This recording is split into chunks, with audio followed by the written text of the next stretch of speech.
बच्चों, उत्पादन के लिए जितनी ज़रूरत कच्चे माल की होती है उतनी ही ज़रूरत उत्पादन के अन्य साधनों की भी होती है, जैसे श्रम, भूमि, पूंजी या साहस। अगर हम भूमि की बात करें तो देखते हैं रायपुर शहर में भूमि का वितरण किस प्रकार किया गया है।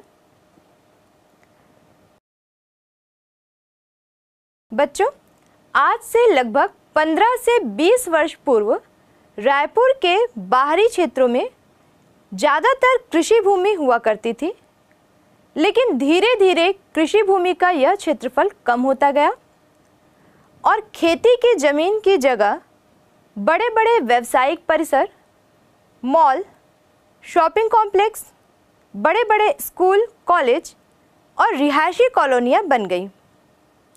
क्या आपने कभी सोचा है ऐसा क्यों हुआ होगा?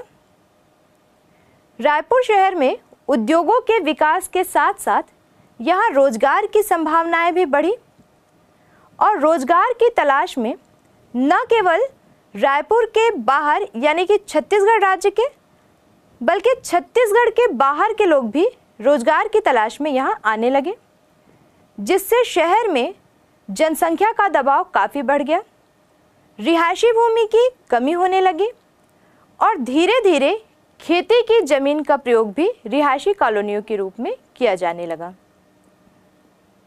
शहर के बाहरी क्षेत्रों में बहुत सारे संयंत्रों की स्थापना की गई है।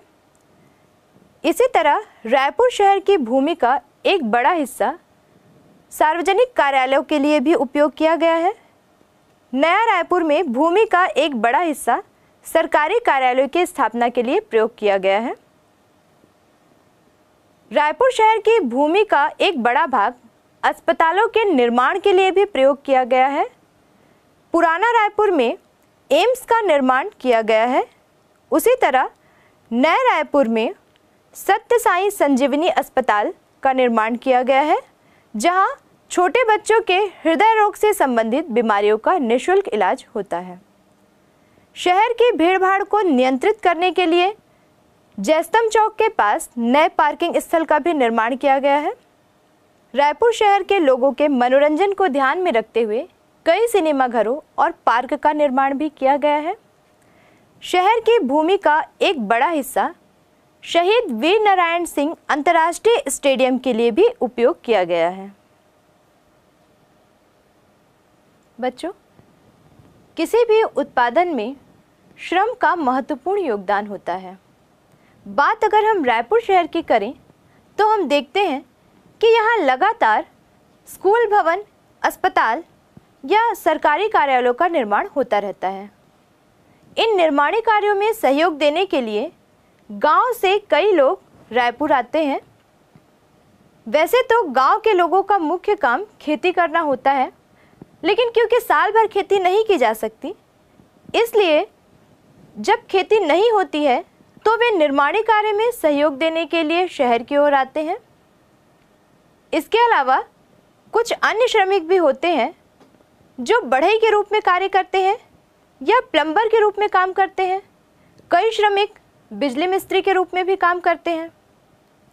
इनमें से वे श्रमिक जो इन कार्यों में दक्ष होते हैं कुशल श्रमिक होते हैं, और कुछ ऐसे श्रमिक होते हैं जो कुशल श्रमिक के सहयोगी के रूप में काम करते हैं। कुशल श्रमिकों की मजदूरी अकुशल श्रमिकों की अपेक्षा कुछ ज़्यादा होती है। कुछ मजदूर ऐसे होते हैं जो दिहाड़ी मजदूरी के आधार पर काम करते हैं। ऐसे मजदूर रोज अपने घरों से निकलकर एक स्थान पर एकत्र होते हैं। इन स्थानों को चावड़ी कहते हैं।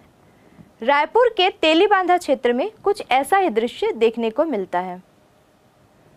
बात अगर हम श्रमिकों की आर्थिक स्थिति की करें तो हम देखते हैं कि जो दिहाड़ी मजदूर होते हैं उनकी मजदूरी उनको काम मिलने पर निर्भर करती है, और जो मासिक मजदूरी के आधार पर काम करते हैं उनकी मजदूरी निश्चित तो होती है, लेकिन उनकी नौकरी स्थायी नहीं रहती है।